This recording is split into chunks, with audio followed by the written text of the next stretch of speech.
Hello, everybody. Welcome to the Cardiac Bootcamp course. The Cardiac Bootcamp over quite a few years has helped thousands of doctors, nurses, and paramedics with acute cardiac care of patients. I'm actually really excited to bring this sort of self-study course to you, but it's not really a self-study course. It's more of an organic project. I wanted to put everything we could on cardiac care, on acute emergency cardiac care in one place. So we've got cardiac resuscitation, we've got arrhythmias, ischemia, syncope, pediatric stuff. We've got it all together in one place. But this isn't just going to be a simple course. It's going to be organic. It's going to grow. We're going to be adding everything to it as we go along. So there'll be stuff added on a weekly and monthly basis to it.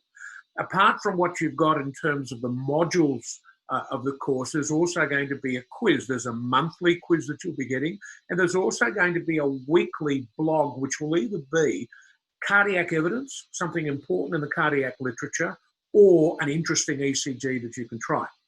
This is going to be growing the whole time. I want you to enjoy it. I want you to experience it. It's a great pleasure of mine to bring this to you. I've been looking forward to doing just this for many, many years. It's taken quite a while to put together. I hope you enjoy it.